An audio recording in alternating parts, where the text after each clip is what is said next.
I've submitted to the story on this site before, but since then, I've had another experience. Here it goes. I'm in my late teens, and during the summer, I stay home alone. One day, around 11 a.m., I used the computer, and out in the hallway out of the corner of my eye, I saw a completely black figure, about 6 foot 5 inches tall, and very skinny. When I glimpsed around to make sure no one was in the house, the figure was gone. It has happened to me about 4 more times over the next 2 weeks. I started calling them the Shadow Woman. Then, one day, when I was in the kitchen, I saw another shadow man, but this time, when I looked around my shoulder, a can of soup fell onto the floor, and the window was closed, and the cat was in the basement. Then one day, I was with my friends in the woods. Keep in mind, these are small woods, and there have never been any hunters or trappers there. We were talking about ghost stories, and I told them about the Shadow Woman. A minute later, we heard a rustle in the bushes, and out of the corner of my eye, I saw a Shadow Woman out of the corner. Then when I turned around to catch a glimpse, it was gone. I asked my friends if they saw that, and one of them said yes, and the rest looked at me like I was crazy.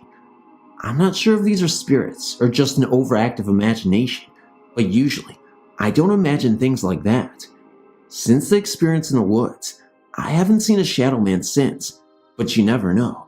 I could see one again anytime.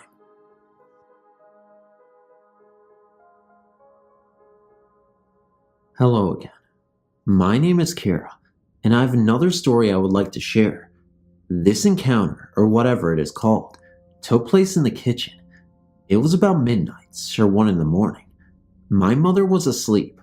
I was on the computer playing Brain Teaser or something, and my dog Susie, a collie, was lying next to my chair. As I was playing my game, Susie started to make a noise in between a bark and a growl. I looked to see what she was staring at, and she was looking in the kitchen. Our house is little, but cozy. I couldn't see anything, so I took it as attention-seeking and hushed her. About 10 minutes later, Susie was sitting in the corner directly across from where I sat, and she made a deep growling noise that was unnatural to me, and she showed her teeth, not at me, but towards the kitchen. Honestly, I didn't even want to look. I admit, I was very fearful at the time, and I thought I would see someone, like a burglar of some sort.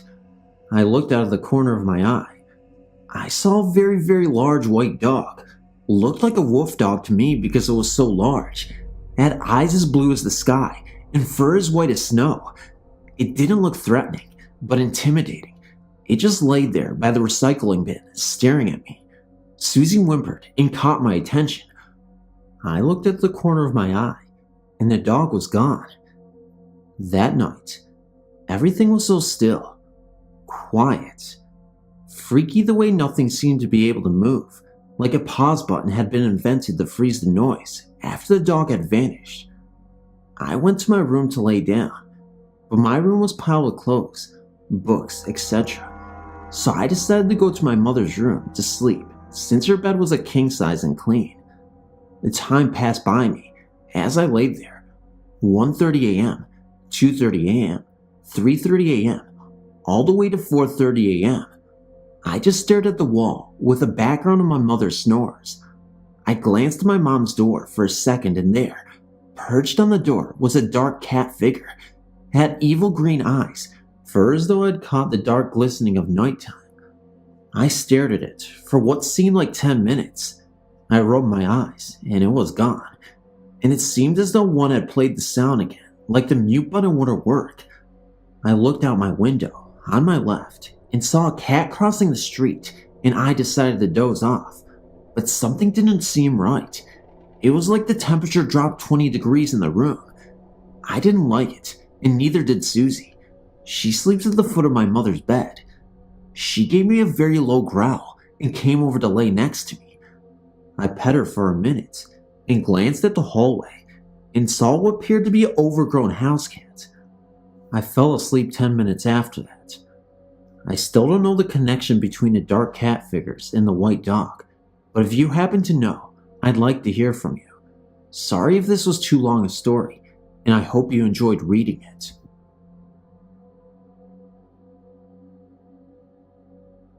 One day last year, me and my friend were in my house on our own.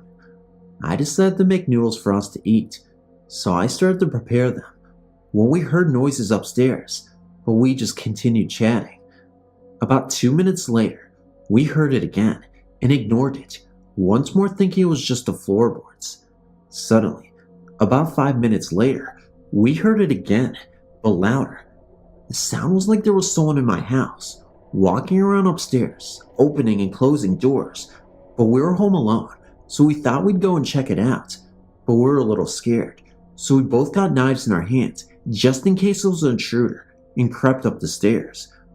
When we got up there, we checked everywhere, even behind doors and under beds, but there was no one. We were now really freaked out, so we went downstairs and turned some music on, but we turned it up really loud and started to eat. Again, about 10 minutes later, we heard footsteps, but this time coming up and down the stairs, but not actually walking into the kitchen, just on the stairs. Now we were getting really scared, so we went outside with knives in our hands just to check our neighbors weren't in. I live in a semi-detached house, just in case it was them making the noise, but then I checked and remembered they were at their caravan for the weekend, so it couldn't have been them. So, we went inside again, and immediately after we sat down again, we heard a loud drop, as if someone had dropped and hit the floor. We decided we were going to go upstairs again, so we went outside again and found my friend's mom, and she came in and checked the house with us. We checked everywhere for about 5 minutes. When we were convinced there was no one there, she asked me if anything was missing, and I said no. Later that night, I was going to bed, and I noticed one of my cuddly toys was missing. Yes, I still have a cuddly toy. But what happened earlier that day didn't cross my mind, and I just assumed it was down the side of my bed, but I was too tired to look, and I just forgot about it. The next day, I was in my attic looking for something, when my eye came across another thing. I went to look, and to my amazement, it was my cuddly toy. I am convinced that I'd never had it up there in the first place. I'd only been up there a few times before and never took my toy up. I'm still convinced to this day that it wasn't just me and my maid in my house that day, but another person as well. Just recently, a new boy moved in and has since become my friend. I never told him about that day, but one day, he came up to me and explained that he was sitting downstairs the night before and had heard what sounded like footsteps upstairs, and it stopped, but 5 minutes later, he heard a bang that sounded like something had been dropped and landed on the floor. Then, he went up to check and noticed his computer was turned on and logged him in, signed him into MSN, and started downloading a song. The only problem was, he had never heard of the song before, and he was home alone. He asked his parents if they knew anything, and they both had never heard the song either. His sister is disabled, so she couldn't have done it. We checked the internet and found a site that had death records of our area. We checked it out and typed in our street, and it found results of 3 people. 2 of them were mother and son, and the other was a girl who lived with her parents. But the boy, the girl, and the boy's mother had been out walking one day when they had been hit by a car, and all 3 died. The son and mother lived in my house, and the girl lived in my friend's house. This was very interesting to them, and we checked them out, and one of the children's interests had been listening to the band whose song had started to download on my friend's computer. We now believe our homes were haunted, but now, the spirits have moved on, and they only stayed because they wanted to have one last look at what used to be their childhood house. Thanks for reading.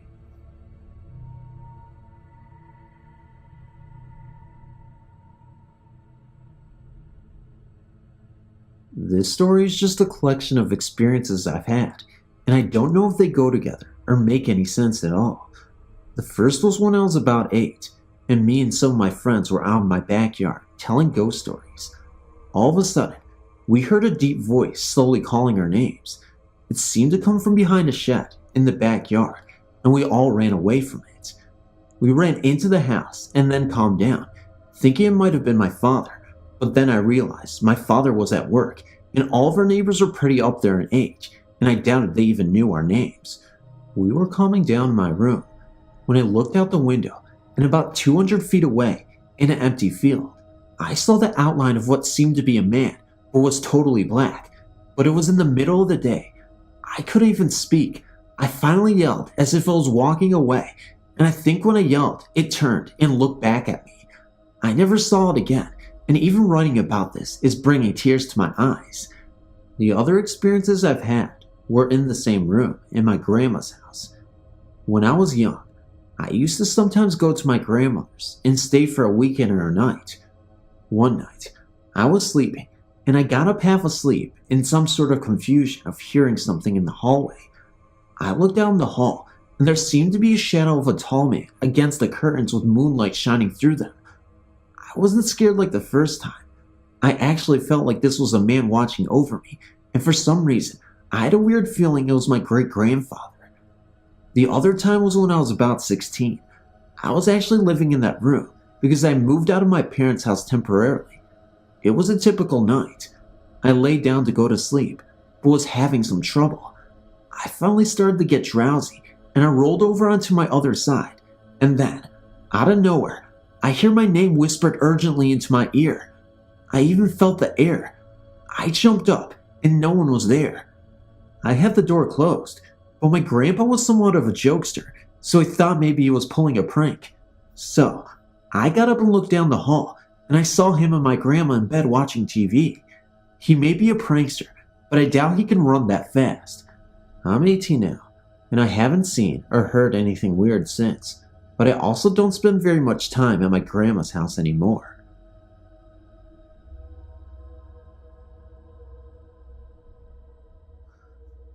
I know that many of you may be skeptical about the appearances of ghosts, apparitions, etc. And so was I, until one year, when I went to spend the summer with my father in Grand Coulee, Washington. I didn't ever think about ghosts until I had to babysit for our neighbors in an apartment complex that my father managed. I put the kids to bed. One was 3, the other 2, and there was also an infant child I was looking after. I put the 3 and 2-year-olds in their beds for the night, and the infant's crib was down in the living room with me. I just laid him in the crib when I heard a loud bang and then footsteps running across the 3-year-old's room.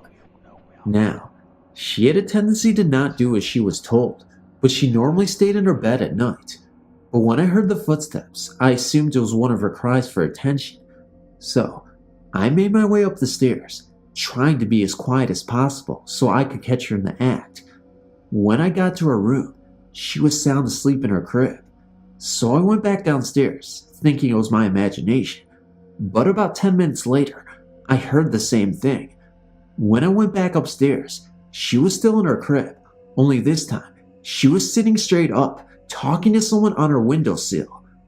When she saw I was in there, she turned around and lifted her sippy cup up and said, "Kenny wants a cup too."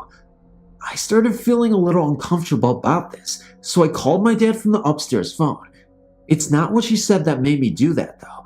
It's what I saw. Now, the setup of the house has a light in the stairs hallway, so that the only shadow cast is at the bottom of the stairs. I was seeing shadows of a little, what looked to be a boy, at the top of the stairs, and I was the only one in the house besides the girl and the baby boy. The girls all have fairly long hair, and the shadow had very short hair. This shadow kept on dancing in a ritualistic Indian manner. There are a lot of Indians in Grand Coulee, and the people I babysat for are Indians. Anyway, my dad told me to get the kids and go outside, and he would meet me there. He was skeptical as he might be, but as soon as he stepped foot in the house, he heard what I was hearing.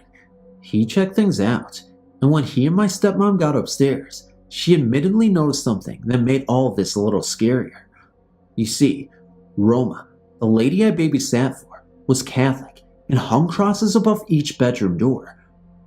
When I was up there, they were fine, but when they got up there, all the crosses were turned upside down.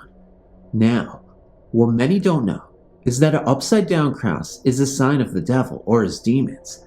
Later, when she got home, she informed us that she had been trying to get rid of the spirit for years. She tried moving, but the ghost must have attached itself to something in the house, or maybe to even one of the children. So, she finally had a priest come bless her home.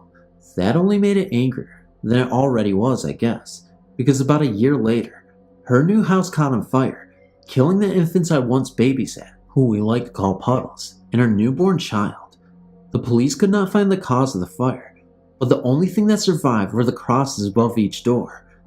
The 2 girls in Roma doorway crosses were fine, but the crosses above the infant's room were turned upside down once again. Perhaps the first time was a warning, or maybe he was just playing games with us. I'll never understand. The only thing I know is that I won't ever tamper with the other side again.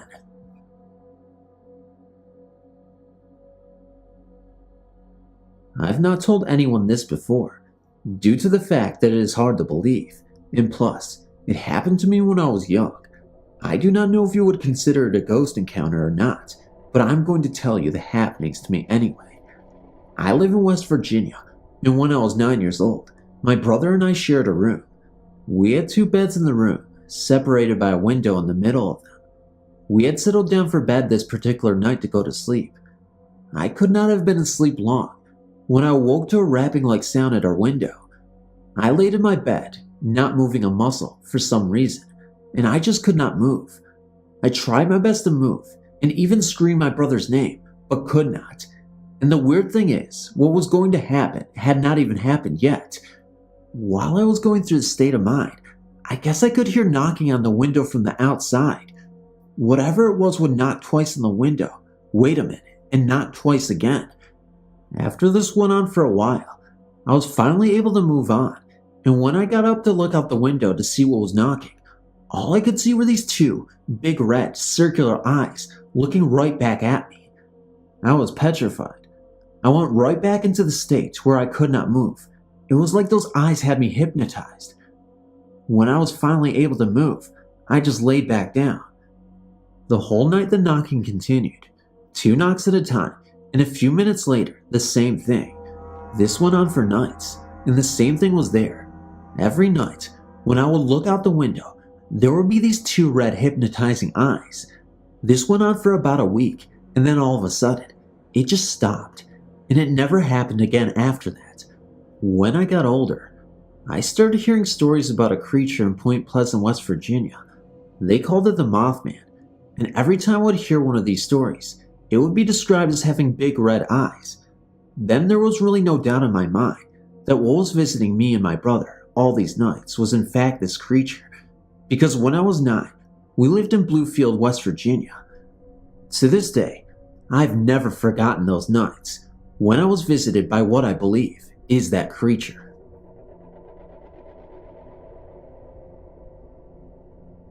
A lot of weird things go on around our home. My grandparents' house is also a little strange. I've experienced many things numerous times at both my house and my grandparents' house. First of all, when I was 6 years old, I was awakened by a raspy humming sound. I sat up in my bed, wiped my eyes, and looked to the left of my bed. Sitting there in a rocking chair with a baby was a woman dressed in an old-fashioned type gown. She was also wearing a bonnet and had her face turned towards the baby. I thought it may have been my mom, so I whispered "Mom," and when the lady in the chair looked at me, her eyes glowed red. So I yelled louder for my mom to come to me, and when she came to the door, the woman disappeared, but this chair was still there, very faintly, and rocking slowly. I never told anyone except my mom about this, and when my younger cousin was 6, she reported seeing the same exact thing to me. One winter when the electric was off, my cousin accompanied me as I went to take a shower in the old house. Because it was the only one with a gas water heater, I ran nothing but hot water into the bathtub and got in. The water wasn't scalding hot, but very warm. I heard whispering and asked my cousin if it was her. She said no. I heard it again, only louder this time. I became alarmed and listened more closely. This time it was very loud and very clear. The whispering was the Lord's Prayer. I was very scared and I couldn't make myself move. The water became very cold and the whispering grew louder. I told my grandparents and parents what happened and they shrugged it off. My grandparents reported hearing gospel music, preaching, the Lord's Prayer in the old house. My papa was going to take a nap one day and felt the bed move and saw an indentation as if someone were sitting beside him on the bed. Many other things happened, but these are only a few. If anyone is interested, I'll post more later.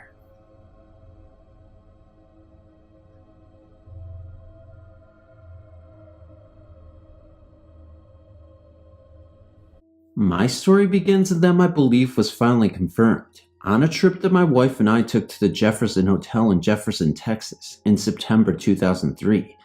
This town is very unique and small and has a very historical feel to it. Every building has a historical marker dating back to the 1800s. The town has a sprawling history dating back to the 1800s when steamboat travel was very popular off the Mississippi River into the bayou and one of the main means of transportation at the time. This town has also the reputation of being one of the most haunted towns in Texas and the United States. We really did not know anything about Jefferson, but we were told through an acquaintance that the hotel in town had a haunted history. I really wanted to confirm my belief and acquire good evidence of the paranormal spirit world. I've always believed that ghosts are indeed spirits or entities of people who for some reason have not passed to the other side, that they are stuck in limbo between the physical dimension world that we live in our physical state, and the spiritual world that we pass on to. We traveled from San Antonio, Texas to the Jefferson Hotel, which is about a 440-mile trip. We arrived on a Friday afternoon and planned on staying 3 days and nights. We had booked 3 different rooms in the hotel that were rumored to be very haunted. All these rooms had recent paranormal activity in them. The hotel was very plain looking from the outside, but the inside was very exquisite due to the way they had decorated with many antique pieces of furniture spread around the hotel. All the rooms are decorated differently to where you feel like you're in another hotel. The hotel has, I believe, 23 rooms that you can stay in, and about half of those are rumored to be haunted by spirits. I had heard a story that a psychic had once ventured into the hotel and said that there were 7 spirits in the hotel. For our first night, we stayed in room 6. The room was very quaint. It had a queen-size bed in it, along with an antique tub that stood by itself in the bathroom. At first, nothing happened, which dampened my hopes, but then at 11:30 p.m., things started to happen. However, they only happened to myself. We were lying in bed with the lights off and the television on. The television was located on a dresser at the foot of the bed facing us.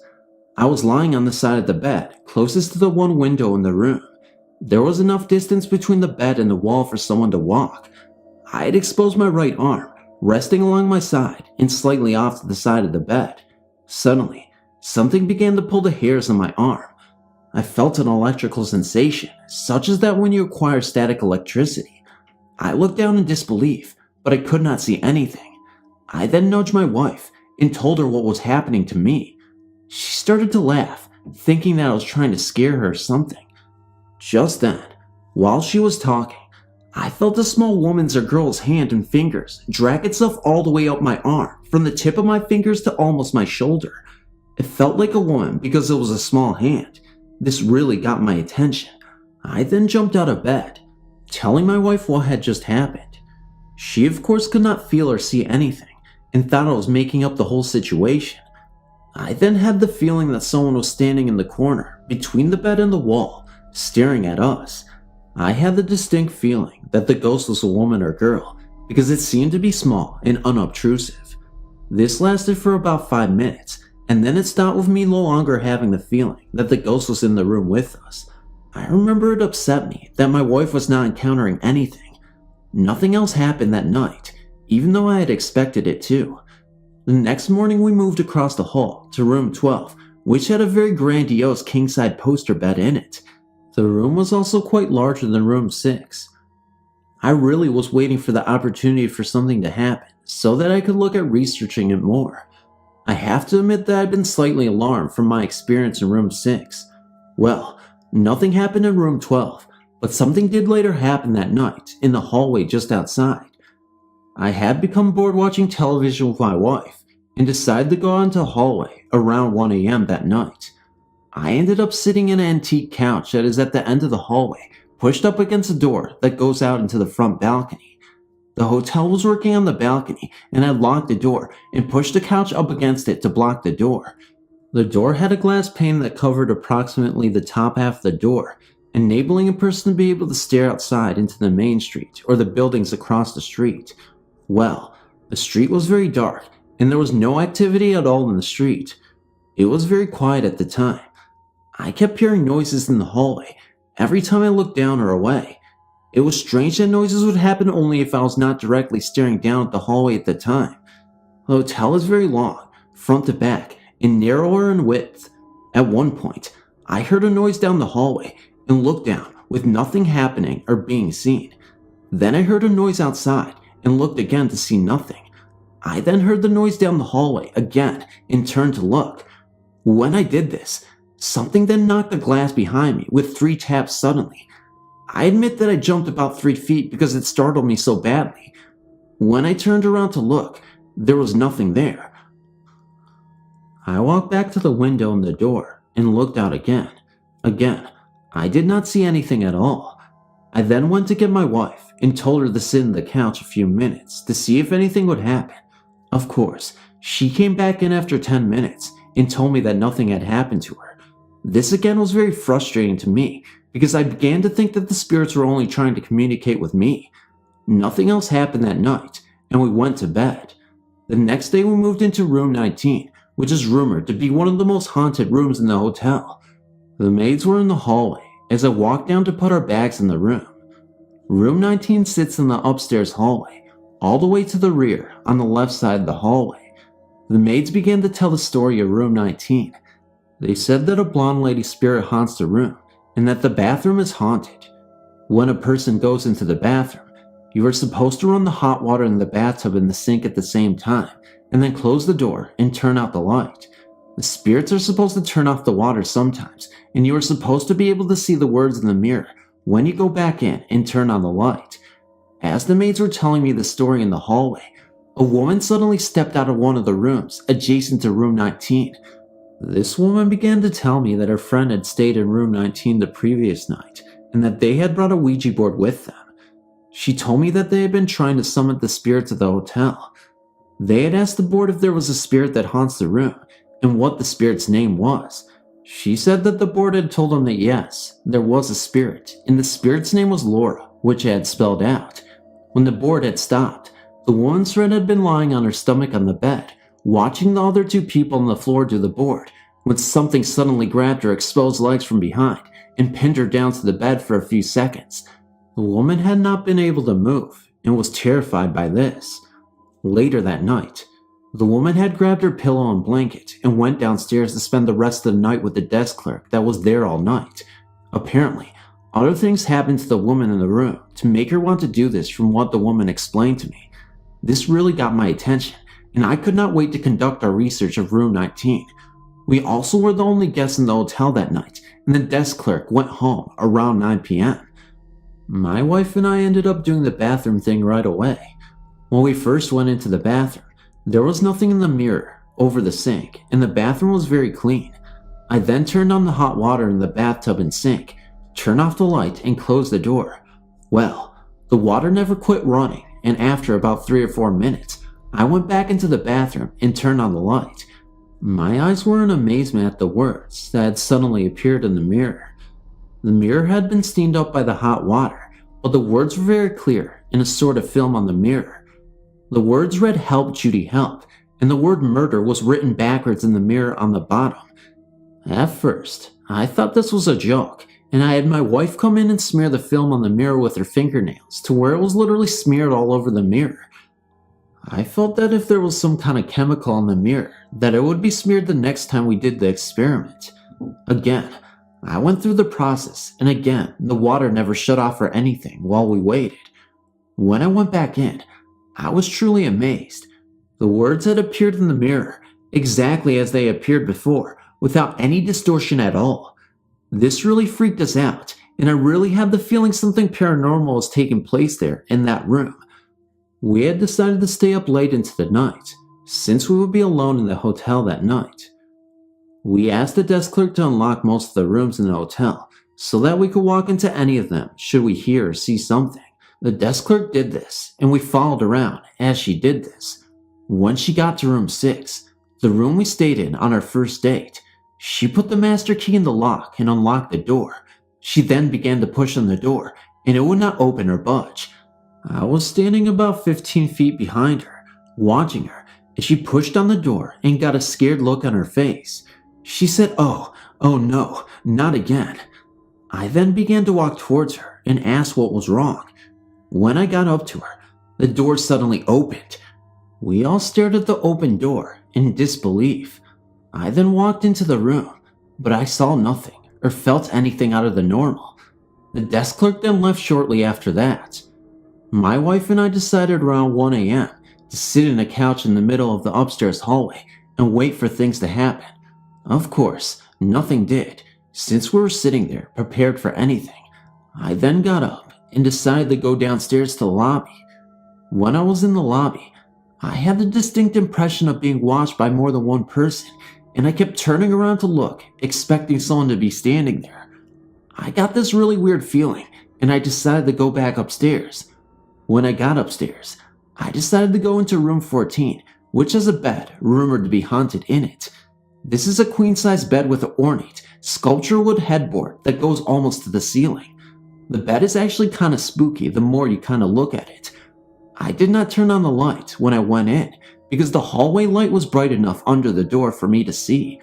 When I got into the room, I immediately got a chill from the room. Something then seemed to draw me to the bed. For some reason, I went and sat down on the edge of the bed. Nothing at first happened, but then the bed suddenly began going up and down, as if someone were pushing on the mattress underneath me. It felt like the mattress were breathing, as if a person were lying on the bed, breathing heavily. This really alarmed me, because beds are not supposed to do this, per the realm of science. I asked that my wife come in the room and sit on the bed. I remember my wife saying when she entered the room how cold it was. She did lie down on the bed and said that it was really cold on the bed, but she did not feel anything. She did not lie there that long. We both went back outside in the hallway. I had the feeling that spirits were around us, watching us, even though nothing else happened that night. The next morning, I got up around 9 a.m. before my wife did. I ended up sitting in the rocking chair in the room. I started to read a journal of other people's experiences in the room of the hotel. The hotel lends itself to patrons if you're interested in seeing what other people have seen. I decided to do the bathroom test one more time, for old time's sake, to see if anything else would happen. I went in and did the same thing. At first, nothing happened, but then, when I sat back in the rocking chair, I could hear physically the water faucets turn off slowly on both the bathtub and sink. I then waited to see if I could hear anything else. There was this very eerie silence in the room, except for the breathing of my wife sleeping in bed. Suddenly, a woman's voice began to moan over and over the words "oh," which sounded like a broken record, repeating itself over and over. This did not sound sexual either, as some people may think in reading this. It actually sounded very sad, and it was not very fast. This sound, or voice, was kinda loud, but it did not wake my wife. I was too startled at the time to wake my wife. My curiosity was in trying to figure out exactly where the sound was originating. I looked around the room in all directions, and finally decided the noise was coming from behind the window shade by the window. I walked over, and the noise did seem to get louder there. As I stood by the window, the sound seemed to be coming from behind the shade, between the shade and the closed window. The sun was shining outside, but since we had the shade pulled down, the room was kinda dark and gloomy with only one light on. I then reached for the shade and pulled it back. When I did this, the sun then entered the room. As this happened, the water faucet suddenly turned again, and the water came back on in the bathroom. The woman's voice also suddenly stopped. I then walked over to the bathroom in disbelief at what just happened. I looked in the bathroom, and it was very cold in there, with the same steamy words in the mirror. I then went back to my wife and woke her up screaming and told her what just happened. Again, she looked at me in shock and disbelief. I was indeed very frustrated that I had not woken her up to hear what I had heard. It definitely would have gotten her attention. About a half hour later, we were putting our stuff together to leave. My wife was in the bathroom, and I was putting my contact lenses in, using the mirror in the room. I remember having all sorts of problems trying to do this because something kept knocking the lens off my finger. My wife screamed, "Look," and I turned around. The light was swinging back and forth from the ceiling as if someone had grabbed it and swung it. My wife was so happy that she had finally experienced something. My wife had also asked the spirit earlier, when we got into room 19, if it would swing the light at some time to acknowledge its presence in the room and that the female spirit knew we were there. Spirit had answered our request.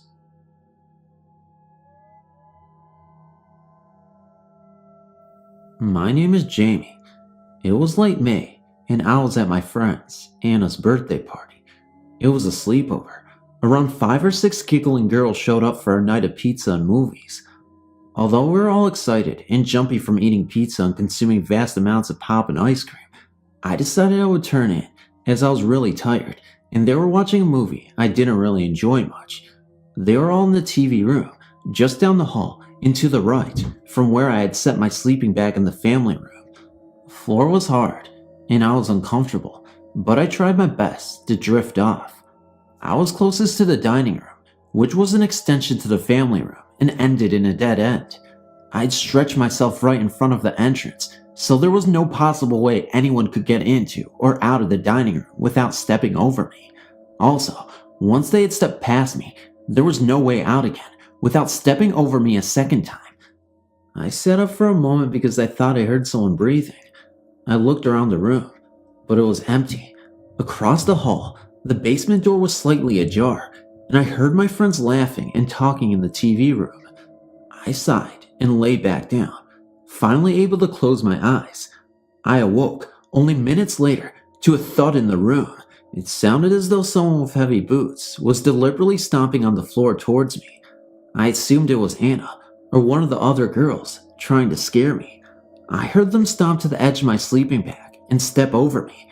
Whoever it was, they were clumsy because they stepped on my arm and a few strands of my hair, causing me to wince in pain. I heard the boots stomp to the corner of the dead-end dining room and stop. As I said before, there was no way a person could go into the dining room and then step back out without having to walk over me, and, judging by the person's boots, they would make a lot of noise doing so. I opened my eyes and was startled. No one was in the dining room, behind the table, or under the chairs. In fact, the whole living room area was empty and silent, except for my heavy breathing. At that, I picked up my pillow and bolted towards the TV room, where my friends had fallen fast asleep, the movie credits rolling by, lighting the room a faint blue. I laid down, far as I could from the hallway, and after stealing a blanket from a sleeping Anna, fell asleep.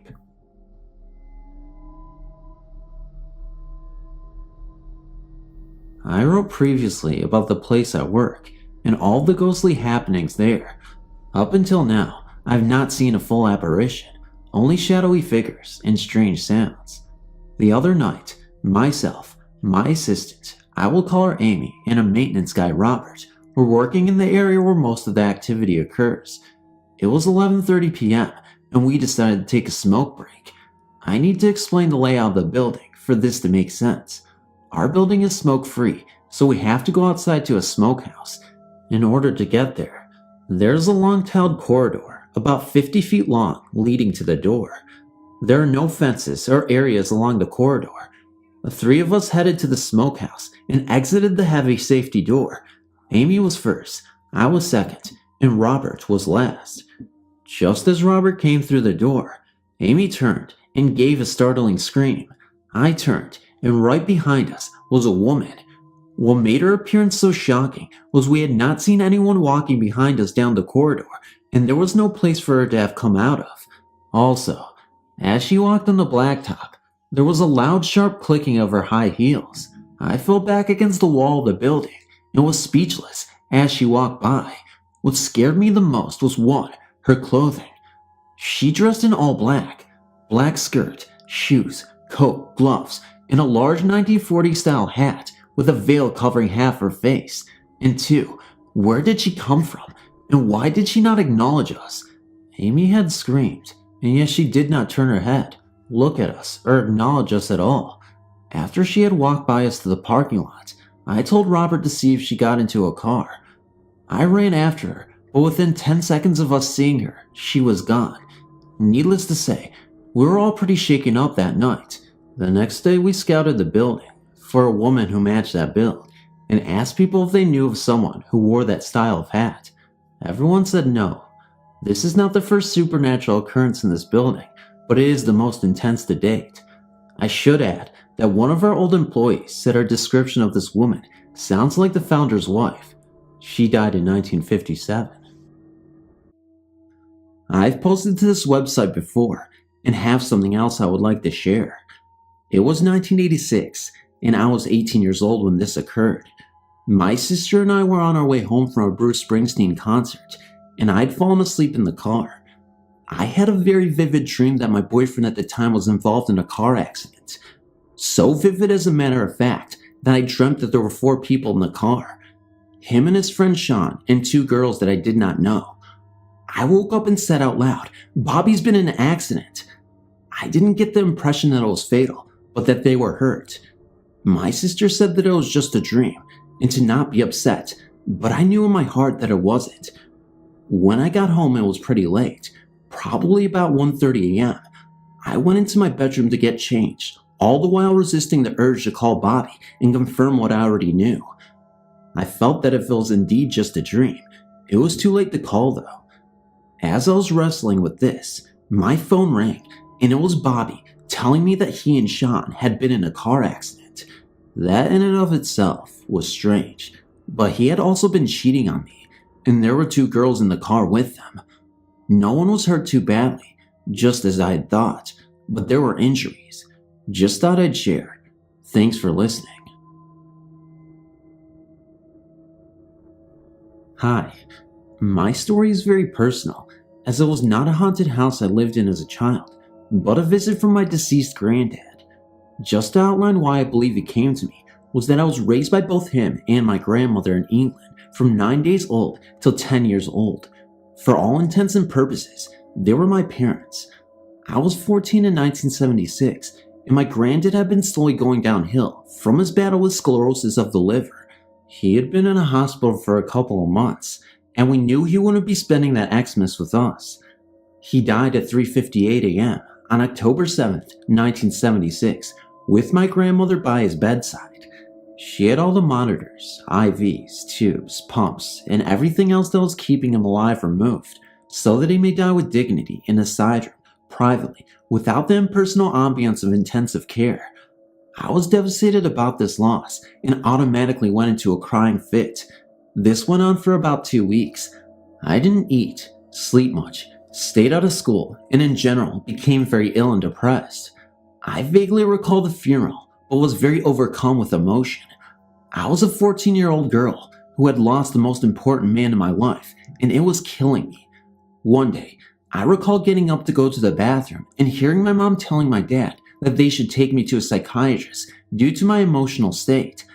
I went back to bed and cried, telling my granddad that I wish he was here, eventually crying myself to sleep. Now, most nights before going to bed, my dad would check up on me, and in the half asleep, half awake state, I was aware of his visits. This particular night, I was turning over, but found that I was stuck on my bed, on my right side and totally unable to move. It was that dead weight type of feeling one gets with a tingling sensation, like when your leg falls asleep, but this had no sensation, just weight. I was scared, and this caused me to look across directly at my bedroom door. In the doorway, dimly lit by my nightlight, I saw the dark gray, not black figure of a heavy-set man outlined, but yet I could see through it, kind of. The left arm was outstretched towards me, but I dare not to move. After what now seems roughly 30 seconds to a minute, the shape disappeared, and I felt a sense of calm. I was hungry and fixed a cheese and pickle sandwich for myself. I went back to bed, but oddly enough, this incident didn't bother me really. I woke up the next day, showered, dressed, put a little makeup on to hide the bug eyes I had, and went downstairs. My mom was washing dishes, and my dad was reading the paper, and they both commented on my presence and more so, state of apparent well-being. I knew, I guess, deep down, that it was my granddad who had visited me, but although I had no proof or words to back it up from granddad, I still wanted to test my feeling. I asked my dad if he had come in my room, and he said no. He said, "We didn't hear any noises, crying, etc., so we thought we would let you sleep in peace." I said, "Well, in that case, it was granddad who came to see me." With that remark, my mom threw the dish towel into the sink and said, "That's it, we're taking her to a doctor." Fortunately, my dad stepped in and suggested they hear me out. He believed me, or at least looking back, pacified me, as it obviously made me feel better, so we went along with my visit from granddad's story. My mom didn't believe me, but it didn't matter. I believed it. This isn't the end. Although I only had one visit, granddad did appear to my grandmother. Ironically, when I called her up to tell her, she went very quiet and said that the very same night, he came to her too. She said she couldn't sleep and went to his study to sort papers, approximately 4 a.m., roughly the same hour he had died. I don't know what time my visit occurred. She said she felt someone was behind her. She was sitting at his desk, crying, when she felt a gentle touch on her shoulder. She said she brushed it off sharply as it scared her and she turned around. Nothing was there, but she said she felt something. She said she stopped crying and felt better. These were only the 2 incidents. No one else had a visit from granddad, but we both know, Gran and I, that he came to visit us for comfort. We loved him more than anything, and he reciprocated us. My mom fell out with my grandparents, so the closeness was not between them. We both were hit the hardest, and he knew it. He came to let us know to go on, I feel, without the suffering that we were both enduring since his death. My grandmother lived until 1995, ironically, dying on her 83rd birthday. My grandmother promised me that if she could, she would visit me after she died. She didn't. I lit 2 white candles in her apartment. After I had packed it all up and sat there in silence, awaiting her visit, nothing happened, but I know she's okay. She was buried, as per her wish, with her granddad, and they finally were together again. That made me happy. They had been married and in love since 1932, school sweethearts, survived wars and hard times, and now eternally peaceful. Love is very powerful, and although it's hit and miss amongst those whom I tell this to in regards to belief, I know it happened and why.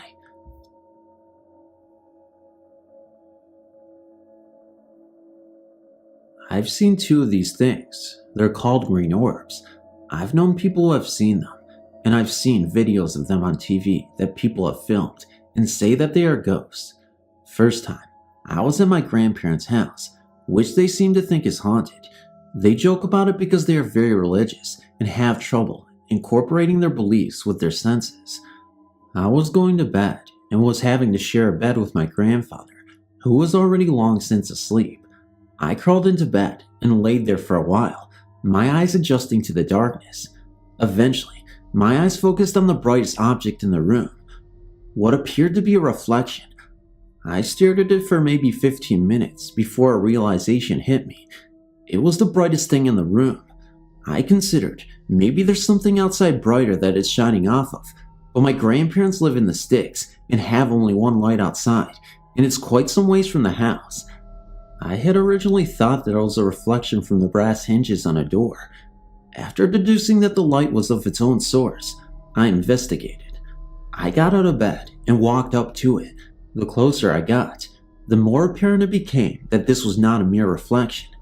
It didn't move much. It hovered there, like a green rip in space and time, waiting. I experimented a little by turning on the light. It stayed there for a split second, after the light came on, and then disappeared. I wasn't able to go back to sleep for a while. Second time I actually saw one, I was at my in-laws, lying in bed with my wife. It was near the ceiling above our heads. I woke my wife up and asked her if she saw it. She said she did, then went back to sleep. I watched it until it disappeared. After it was gone, I woke her back up and asked her if she could still see it. She said that she could not, and went back to sleep. In between those times, I was at a known haunted house, unknown to us, but known to the occupants. We were staying the night, and while some of us were in the kitchen, two of my friends burst out of their rooms asking for flashlights or candles. They refused to go to sleep without them. They told us of an object we originally thought was a glow-in-the-dark mini frisbee, only it didn't move like a frisbee. I don't know what these things are, but I would very much like to study them.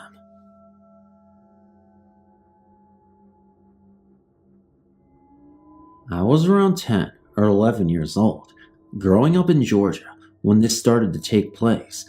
I lived with my parents, two brothers and two sisters, in a rather nice ranch-style brick home. My father had built this home when I was around 4 or 5 years old, and no one had ever passed away in it. My two brothers were 5 and 6 years older than I. One sister was 7 years older, and the other sister was around 1 or 2 years old when this happened. This all started very suddenly. Me and my two brothers slept in one room, in custom-made bunk beds that my father had built into the room. They were built in an upside-down L shape, with the main bunks on the right and a single bed coming off the main bunks from the head of the beds going towards the left. My oldest brother slept in the single bed, my other brother slept in the bottom bunk, and I slept on the top bunk.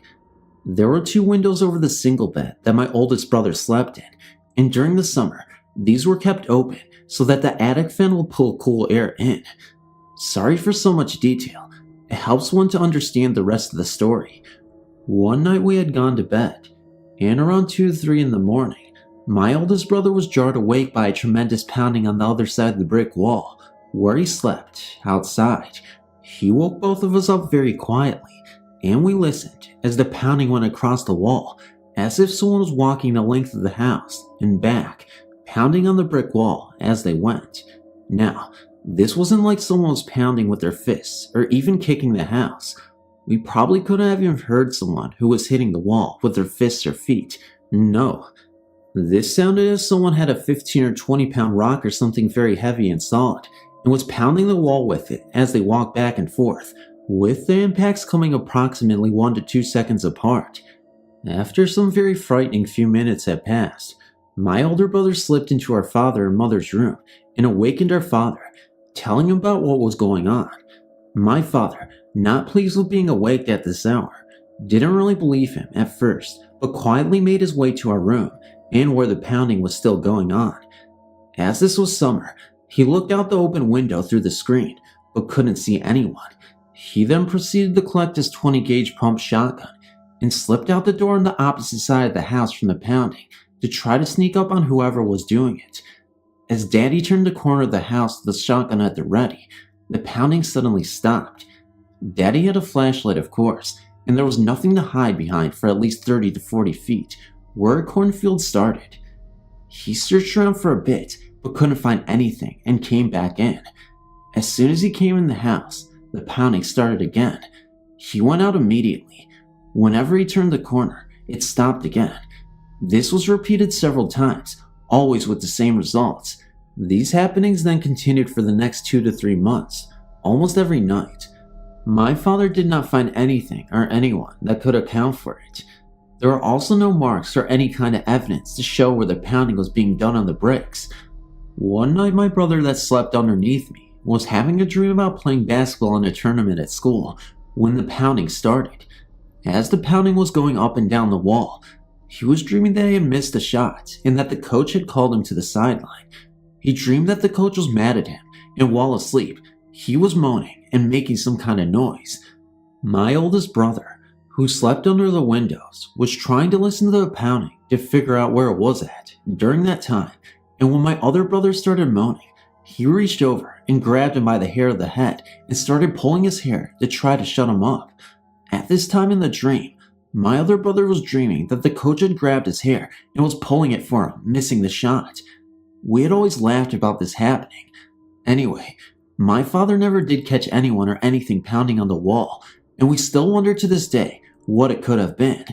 If anyone out there has had anything similar happening with pounding on the walls and moving back and forth, I would appreciate hearing from them.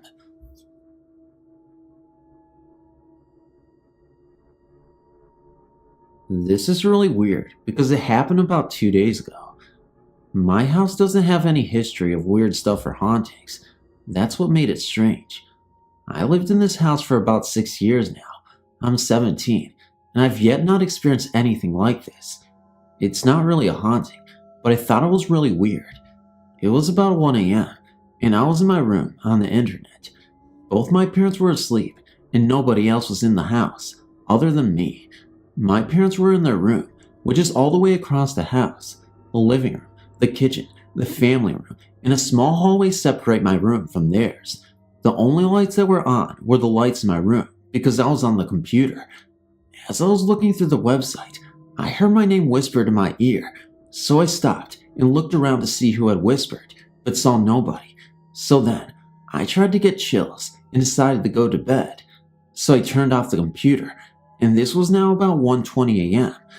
As I was getting ready to go to bed, the phone started to ring, so I turned on the lights of the hallway to go to the living room. As I went to go see who it was in my caller ID, it read unavailable, so then I picked up the phone. When I picked up the phone, I said hello, but nobody answered. Again, I said hello, but again, nobody answered. I started to get pissed, but I tried to listen to see if I could hear anything. What I heard gave me chills. As I started to listen, I heard whispering that sounded like mumbling. I couldn't make out what was being said. It was like someone or something wanted to tell me something, but couldn't. It was really freaky, so I hung up the phone and I just sat on the couch, looking around for anything unusual. When I finally got up to go back to my room, I got the worst feeling that somebody or something was watching me. As I got to my room, I went straight to sleep. The next morning felt like if nothing had happened.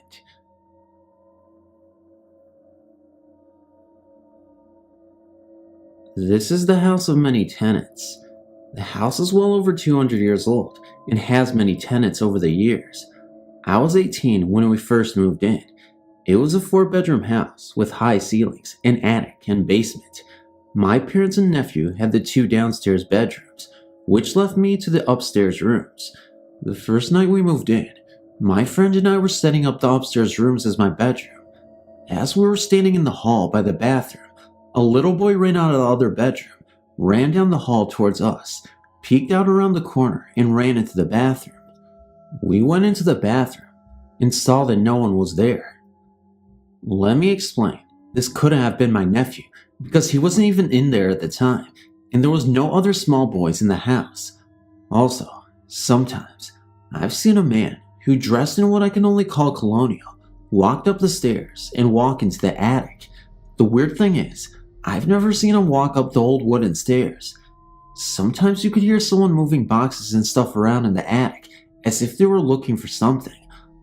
All the people who had stayed in the house in the span of 6 years that had lived there would never sleep upstairs by themselves, and many reported the feeling as if someone was going to push them down the staircase as they stood at the top of the staircase. On more than one occasion, you could hear a woman crying, the toilet flushing, and doors slamming. My older sister stayed with us for a short while. During her stay, she had the shower doors cave in on her, pinning her to the wall, and a fan cord lightly wrapped around her neck during her sleep, in which she had found the following morning. Foul smells and shadows were a constant reminder of the ghost's presences. I was glad when we moved from the house because I found it very unnerving and somewhat frightening. I don't think I've ever had a sound night's sleep.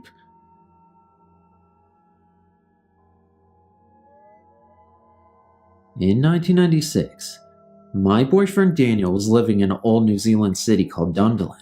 This city has a lot of old houses and a lot of history. He lived with his previous girlfriend in one of a pair of old terrace flats, which were cold and didn't get much sun during the day, but it was cheap, an important consideration when you're a poor student. It was the couple's flatmates that first noticed something strange. She professed to be something of an amateur mystic, reading auras and such like, and she claimed to sense more presence in the house. But the really scary stuff didn't start until Daniel went away for a couple of weeks and the 2 girls were in the house by themselves. They noticed the cats were frequently taking fright and chasing something, which the girls could not see. It got worse, and once the presence pushed one of the girls down the stairs from behind.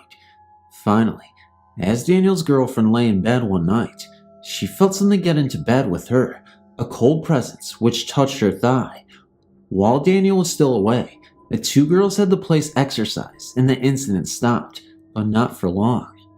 Shortly after Daniel's return, the strange occurrences started again.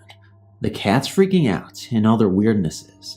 The flatmate moved out, leaving Daniel and his girlfriend to deal with it alone. In an attempt to exorcise the ghost a second time, the couple burned incense around the house, especially near a certain doorway, which seemed to be central to the occurrences. But as the two watched the circling smoke, they noticed it cut off, just disappeared into nowhere, a few inches away from the wall, as if the smoke were traveling through some kind of invisible doorway. In the end, they moved out, unable to handle the atmosphere of the house any longer. I don't know who moved in afterwards, nor what became of the ghost. This happened while I was visiting the city of Guadalajara. When I was about 11, I'd gone on vacation with my grandparents. They didn't have a phone installed at their house because it was only a vacation home, not where they lived. So, one morning, my grandmother and I left to the phone central, where you can pay to make long-distance phone calls. Anyway, while we were waiting, an old lady approached us and began conversing with my grandmother. She would put her hands on mine and my grandmother's, and we both would pull our hands from underneath hers because she was so cold. She also had a very beautiful necklace with the Virgin of Guadalupe on the side. The image itself looked so real, like if it could move. Well, she was asking us to go to a church not far from our house to donate some food for a church carnival to raise money to repair a huge hole that had taken part of the main aisle. So, we agreed, and she asked us to ask for her by name. The old woman had also told my grandmother exactly what to prepare. So, when the day came that we had to go, we set off to the church, and once we arrived, we asked the priest for this woman. The priest went silent for a moment, and then said in a very low voice, "She is no longer with us." I didn't understand, until he asked us to go into the office where he could explain. This old woman had promised many years before to take a certain food to the carnival. She fell ill and never was able to attend because she had passed away. Interestingly enough, the priest had also stated that we were not the first one this had happened to. Interesting story, and I'm glad you guys were able to read it. Thanks for your time.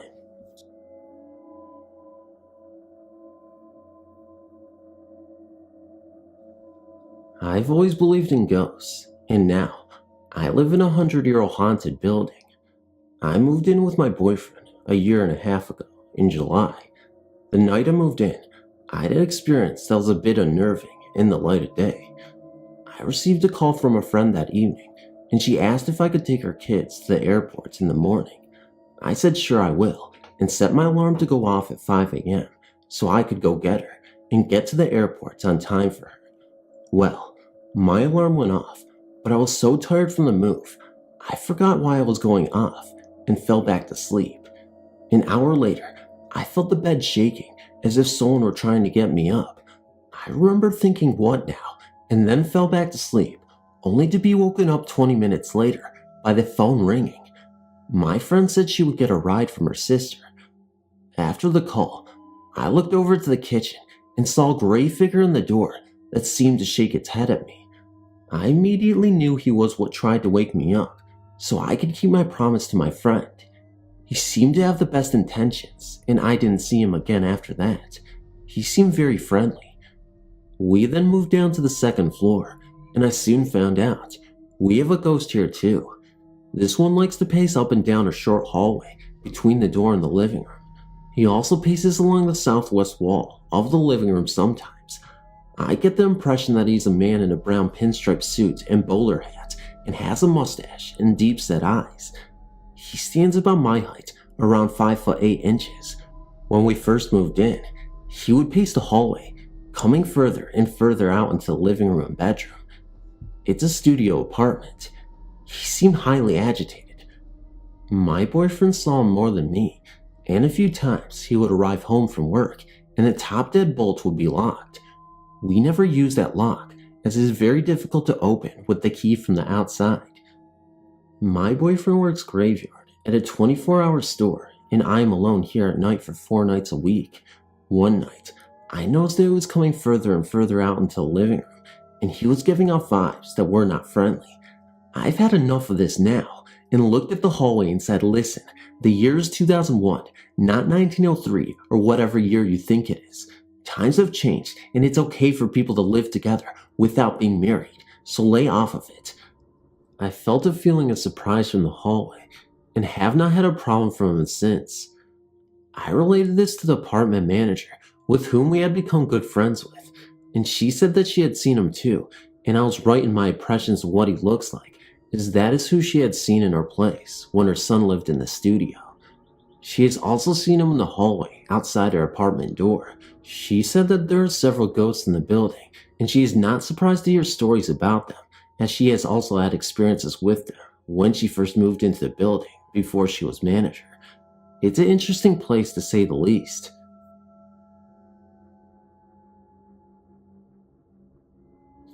The incidents that you're about to read happened to me when I was a college student several years ago.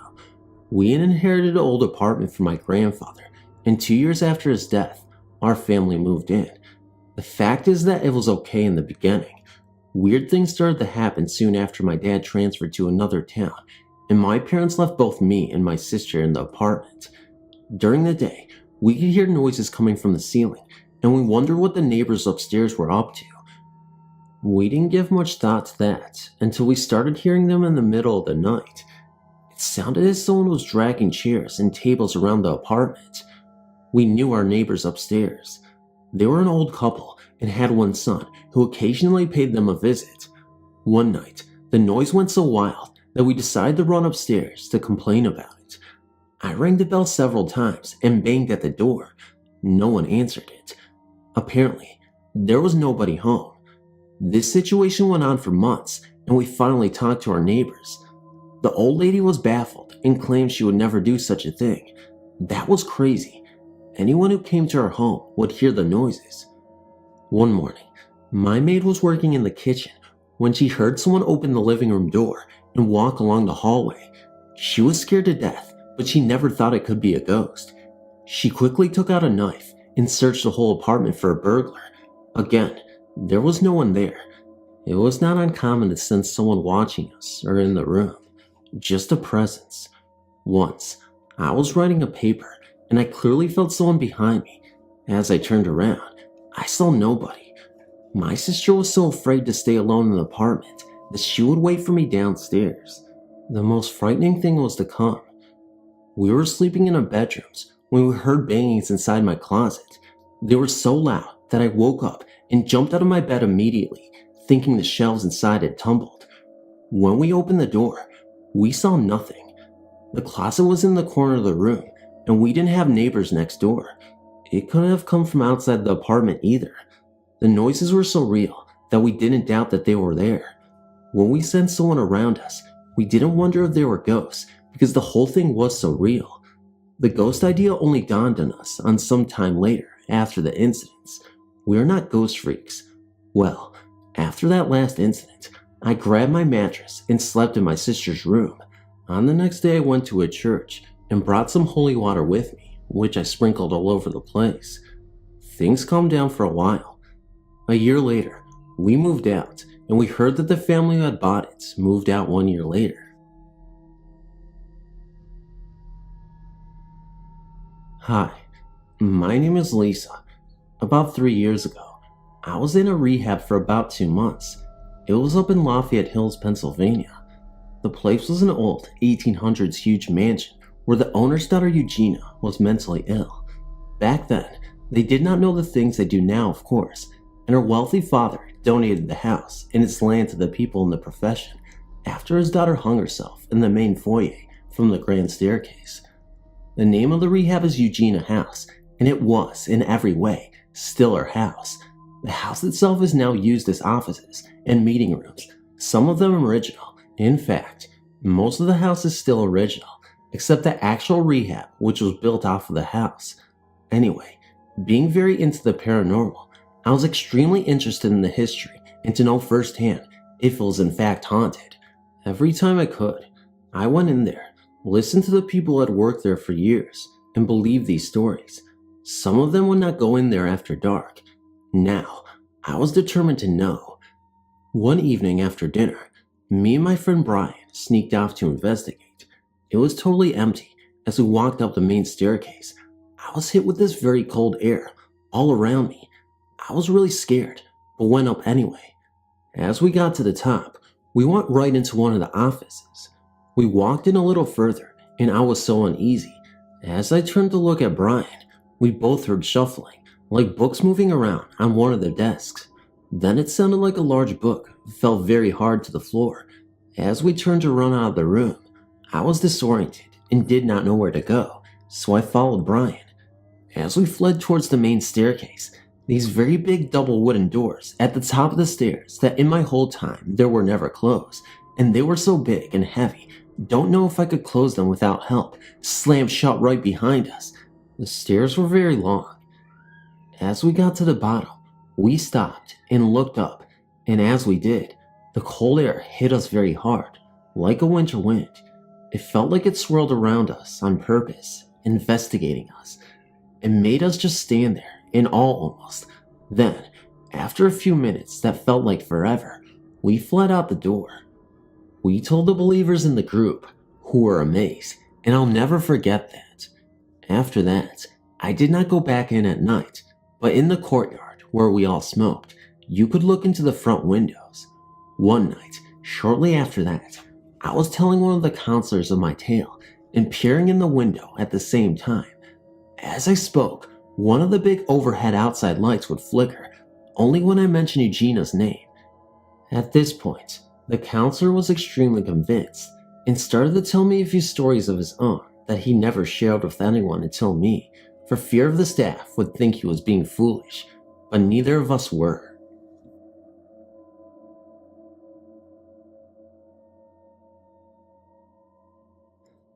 Hello, my name is Rob, and a few years ago, I lived in St. John's, Michigan. While I was there, strange things would happen, all centered around the very old school called Perrin Palmer. I think there was more than one ghost involved in these hauntings, and they weren't benign. It all started with hearing strange music near these old mobile units. It all came from a small group of them, and I could always hear it after school, and everyone else could too. No one was there at the time, not even the janitor. So one day, my friend and I decided to investigate. When we looked inside one mobile unit, we saw a black cat with glowing red eyes. We ran and never looked back. About a year later, the school demolished and a new one was built. Whatever was haunting this school didn't like having its home destroyed. Oh yeah, did I mention the entire school used to hear a train whistle, and no train has run in the town for 100 years. There are no trains within 20 miles of the town. When we were first at Gateway North, the new school, we thought we could get rid of the ghost, but we didn't. At first, all it was sightings of black cats around the premises of the school, but then more harmful things began to happen. One morning I woke up to deep scratches on my arm. It was like a cat had scathed my arm. Then, on a swing at school, a kid fell while in mid-swing. The kid was pushed. She didn't slip. 10 witnesses saw her fall, and it wasn't an accident. No kid pushed her. She sprained her arm. 2 weeks later, another kid under the same circumstances broke his arm. 4 more kids were pushed from the same swing, under the same circumstances. Balls were swerving to hit kids on the playground. I left the next year. I haven't been in contact with my friends since. I don't know if it's continuing. I hope not. Hey guys, it's PhantomOfDarkness, and I'm not going to make this too long. I am going to say something silly because you guys know this is my outro, but Fugenshoot. I don't know what that means. I made that up again. But guys, thank you so much again for supporting me. This has been a great narration that I've done. That sounded really cocky. I'm sorry. I don't know what I'm saying anymore, guys, but really, thanks again for continuously supporting my channel. This compilation is just for you guys, and, I'm not really a big fan of compilations too much, but, I got new stock footage in here for you guys to enjoy. Kind of made it look as cinematic as possible, so you guys are getting some new content, I guess, in the way, but, that's what I like to do with the compilations. But anyway, guys, if you're new to the channel, consider subscribing, share this video if you're old and you really like compilations and long videos, and, I really have nothing else to say, guys, so Love you guys. Good night, good morning. I will definitely see you in the next video. As long as I'm a velociraptor and I become a dinosaur, even though I'm old and I'm 26. Yeah, yeah. I never make sense, guys. You know that. And for the people that are just tuning in for the first time, you're in a wild ride because I never make sense ever, and everyone knows that. So, good night, good morning, and I'll see you in the next video. And especially you new subscribers, because I know you want to subscribe. I know you want to do it right now. So, guys, do it. Do it. Subscribe. Subscribe. Okay, I'll stop being annoying. See you guys.